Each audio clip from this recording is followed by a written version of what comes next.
Ngayon guys, kanina yung napanood yung video ayun yung palabas kami ng tawag dito ng Rekudo. Ngayon, dalawa pa kami kanina, ngayon mag-isa na lang ako. So dadaan na naman ako dito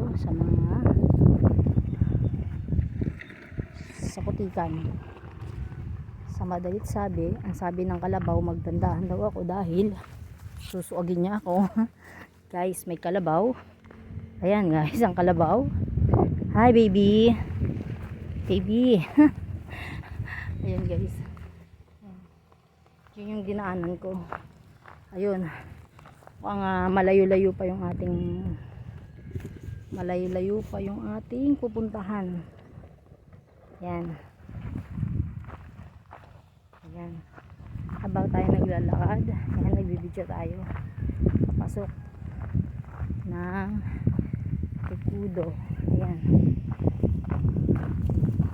Dito kasi guys, ang bukod sa malalim yung putik.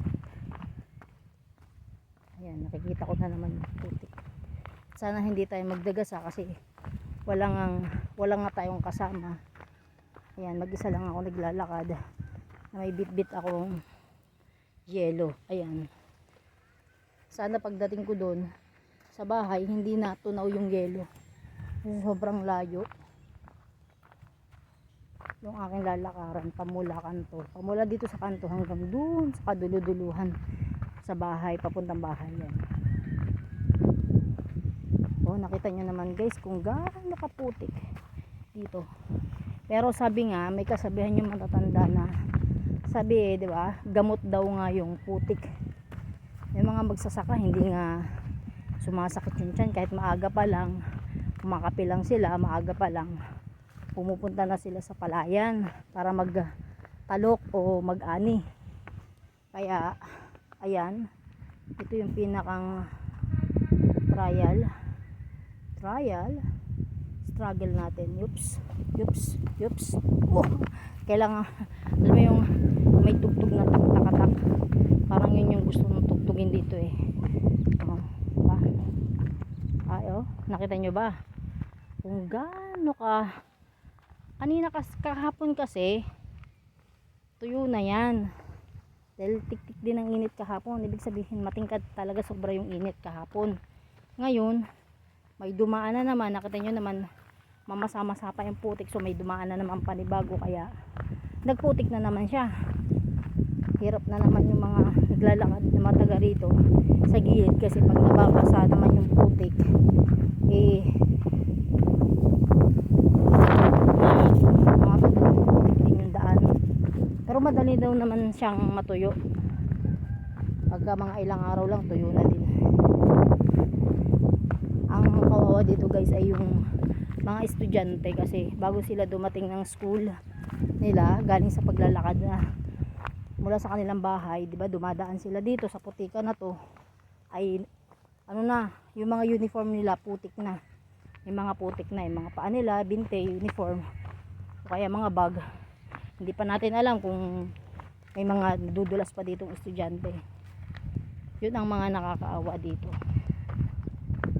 Sana lang may daan ang traktura o harvester dito na bukod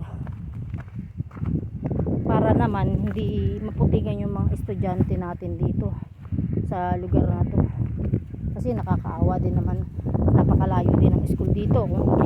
Parang ayun pa nakita nyo ba yun, yung bundok na yun, doon pa sila pumapasok. Nakita nyo naman kung gaano ayun, may mga naglalakad ako pero medyo malayo na sa akin, layo pa sa akin. So wish ko lang na sobrang bagal ko maglakad dito wag matunaw ang yelo. Dito guys, wala din siyang lawasa. Bumba ang ano nila dito, bumba siya na may sala na buhangin para luminaw yung tubig. Ang ginagawa nila, sinasala nila sa buhangin, pero hindi pa rin siya naiinom, kaya sumasakay pa sila ng bangka para kumuha ng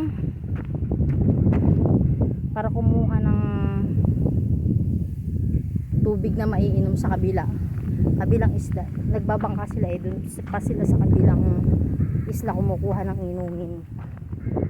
Ayan. Ayan, ito yung mga naninira ng daan eh. Ayan yan. Yan, tingnan mo naman mamaya makikita nyo guys kung gaano kalalaki yung gulong na dumadaan dito kaya nasisira yung daan. Ang lalaki kasi ng pitak ng putik. Kaya nasisira yung daan.